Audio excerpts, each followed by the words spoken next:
영어 강사의 한국사 역사 이야기입니다. 충북 괴산 군에 가면은 홍명이 고택이라는 곳이 있습니다.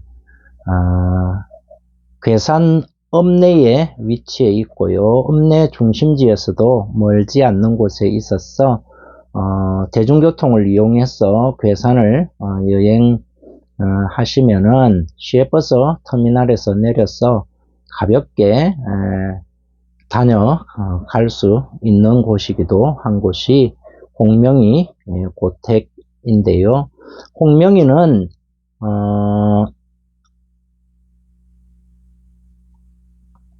월북 인사 중 한 사람이고요. 월북 인사 중에서 북한 정권에서 최고위직에 이른 사람입니다. 김일성에 이어서 북한 정권의 부수상까지 역임을 했던 그런 인물이죠. 자, 그런데 근래에 와서 자칭 진보라고 하는 국내 좌파들이 홍명이를 굉장히 많이 띄우는 것 같습니다. 그런데 국내 좌파들이 홍명이를 띄우는 것은 어떤 의도에서일까요? 홍명이는 일단 일제 치하에서 동시대의 문인들 중에서 육당 최남선, 춘원 이광수와 더불어서 조선의 3대 천재라고 불렸던 사람입니다. 자, 그런데 기미 독립선언서를 기초했던 육당 최남선이 세월이 흐르면서 친일파로 변절을 했고요. 그리고 춘원 이광수 역시 임시정부에서 한 요직을 맡아서 계몽활동을 열심히 했던 그런 인사로 세인들에게 기억이 되지만 일제 후기로 가면서 친일의 길을 걸어가게 됩니다. 해방 직후에 반민족 행위자 특별법이 제정되었을 때 육당 최남선, 춘원 이광수는 친일파로 몰려서 조사를 받는 수모를 당하기도 했던 그런 인물입니다. 자, 그런데 홍명이 같은 경우는 해방 이후 월북을 했고 비록 좌파긴 하지만 친일파로 변절하지는 않았다 하는 그런 부분을 부각시키면서 우리 국내에서 좌파는 일제 치하 말기까지 치열하게 항일 투쟁을 했고, 그리고 우파는 처음과는 달리 친일의 길로 변절자의 길로 걸어갔다는 그런 우리 역사학계의 일종의 신화죠. 신화, 날조된 신화를 주장하기 위해서 아마 홍명이를 부각시키지 않았나, 이런 생각을 하게 됩니다. 자, 그런데 충북 괴산군에 있는 홍명이 고택의 현재 소유자는 누구일까요? 홍명이 고택의 소유자는 남한에 남아있는 홍명이의 후손이 그 고택을 소유하고 있는 것이 아니고요. 홍명이 고택은 현재 국가 소유로 되어 있습니다. 홍명희 고택이 국가 소유가 된 이유를 여러분들은 아시나요? 해방 이후에 김대중 정권이 탄생하면서 우리나라 최초의 진보 정권이 탄생을 했고요. 그 이후에 진보에서 보수로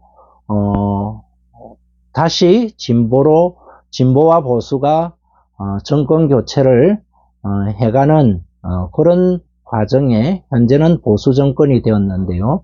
과거에 세 차례의 진보 정권이 있었죠. 김대중 정권, 그리고 노무현 정권, 그리고 직전 정권인 문재인 정권요. 자, 두 번째 2기 진보 정권이라고 할 수 있는 노무현 정권 하에서 친일 청산을 한다 해가지고 친일파 임명록도 만들고 그렇게 했었는데요. 초기에 아마 보수 정권의 친일파 후손들이 많다 해서 정치적인 공격의 한 수단으로 아마 이 정책을 시행을 했었던 것 같은데, 당시에 노무현 정권에서 민주당을 깨고 새로 만든 열린우리당요. 열린우리당의 당의장이 신기남이었죠. 그런데 신기남의 아버지가 일제 치하의 헌병오장을 지냈다 하는 사실이 드러났고요. 그리고 당시 열린우리당에 아마 지금도 더불어우리당 소속일 거예요. 열린우리당의 대표의원 중 한 사람인 김미경의 아버지 역시도 헌병 오장이라는 사실이 밝혀졌고요. 그리고 탤런트와 이름이 같은 김희선 의원요. 과거사 청산 관련해서 아마 그 위원회의 위원장도 아마 당시에 맡고 했었던 그런 의원인데요. 김희선 의원 같은 경우에는 독립군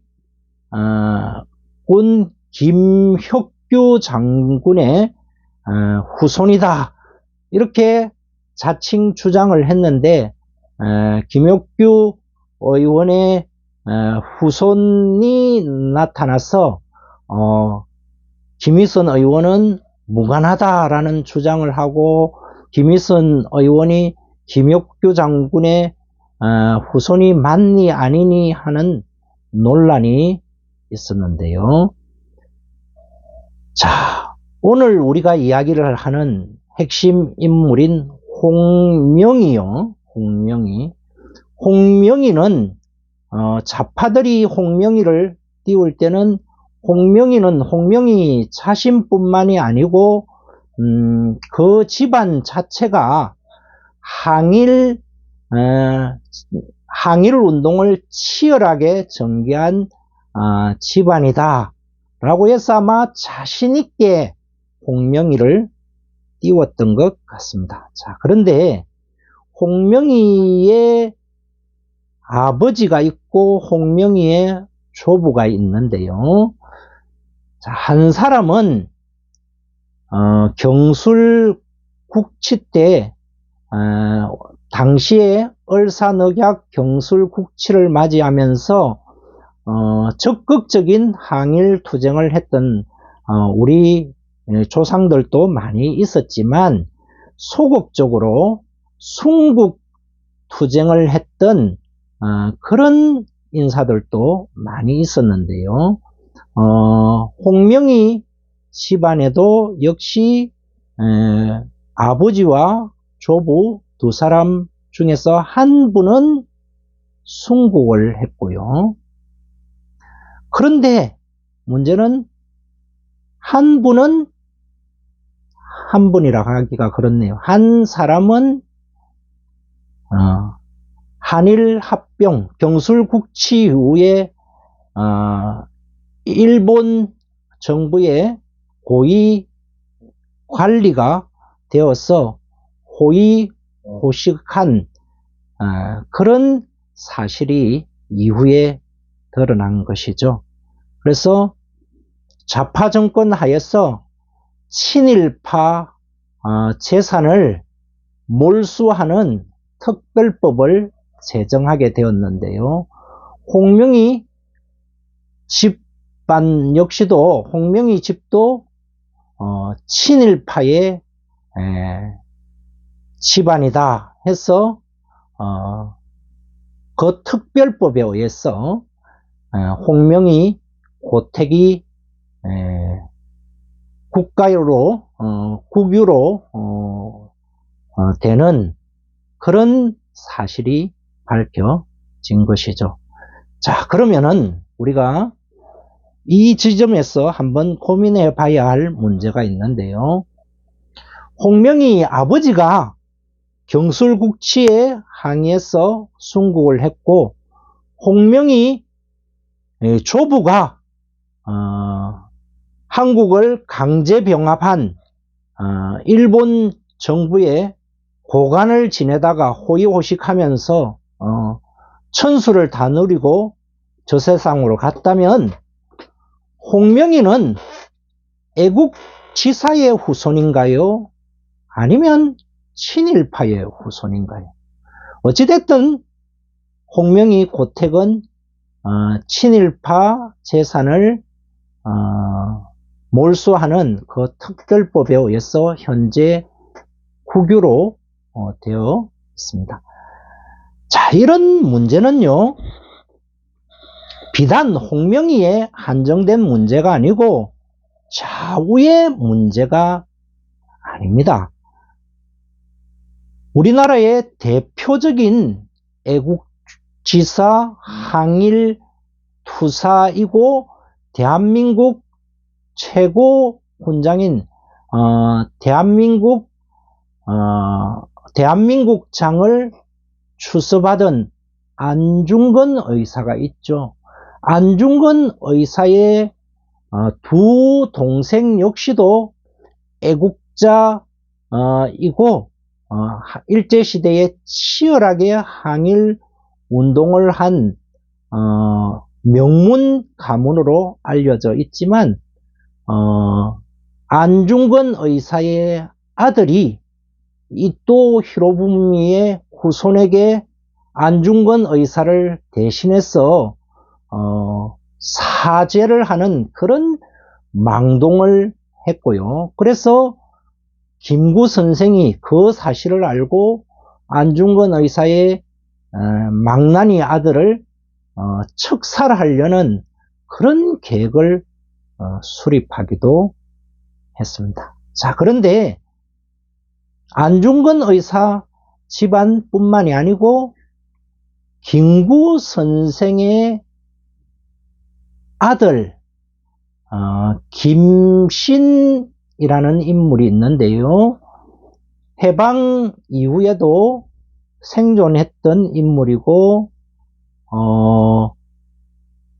5.16 군사 쿠데타 이후에 3공화국 정권이 수립했을 때 요직을 맡았던 인물이고 5.16 당시 공군 참모총장을 지냈던 인물이죠. 그리고 김신의 아들, 그러니까 김구 선생의 손자쯤 되겠네요. 김구 선생의 손자가 김행이라는 인물이 있는데, 비교적 건년에 부정부패 혐의로 유죄 선고를 받는 그런 불행한 일이 있었죠. 자, 다시 원점으로 돌아가서 제가 한번 다시 여쭤보겠습니다. 홍명희는 친일파의 후손인가요? 애국지사의 후손인가요? 우리가 역사적인 인물을 평가하는 것은 집단적인 평가는 곤란하다고 봅니다. 어떤 집안, 어떤 가문, 어떤 지역 도매급으로 친일파다, 아니다, 곤란하고요. 독립투사다, 매국노다, 곤란하고요. 어떤 인물에 대한 평가는 그 사람 본인 자신의 공적에 의해서 평가받아야 하는 것이 마땅하고요. 그 부모, 조부를와 연루해서 그 사람을 평가를 하는 것은 곤란하다고 저는 그렇게 생각합니다. 현행 대한민국 제6공화국 헌법에도 연좌제 금지 규정이 있지요. 1987년 12월에 개헌이 되면서 연좌제를 금지하는 규정을 두었는데요. 이것은 제6공화국 헌법에 최초로 규정된 조항은 아니고요. 서울의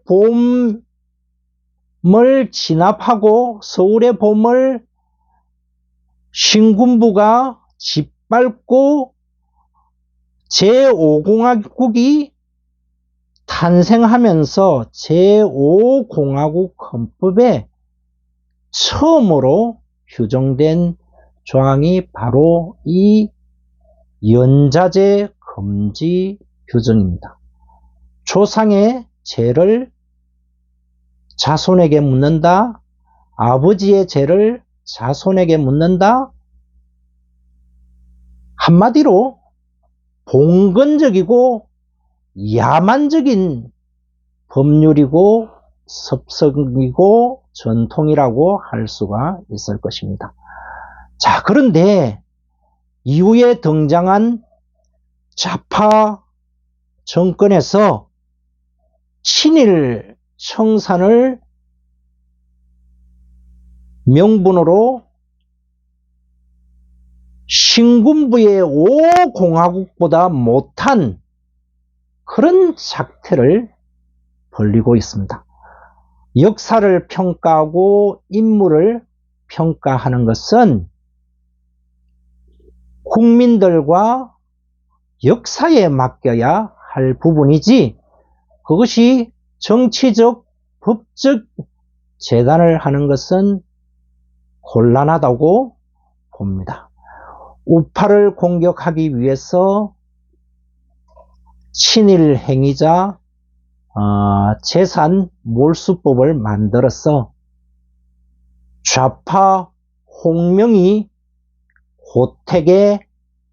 고택을 국유로 환수하게 만든 좌파 정권의 해프닝, 그것은 그 이전에 신기남이 우파 정권과 우파 정치인을 비난하기 위해서 역사 바로 세우기를 한다 하다가 자기 아버지가 일제시대 때 헌병 오장임을 만천하에 공개했던 그 해프닝의 재판이었습니다.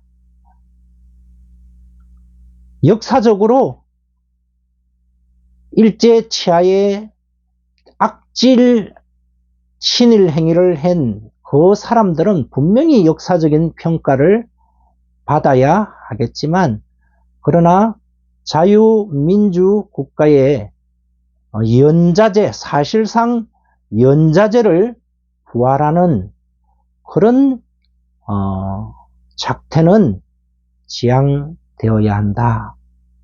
물론 홍명희의 고택 역시도 좌우를 떠나서 마찬가지로 적용되어야 하리라.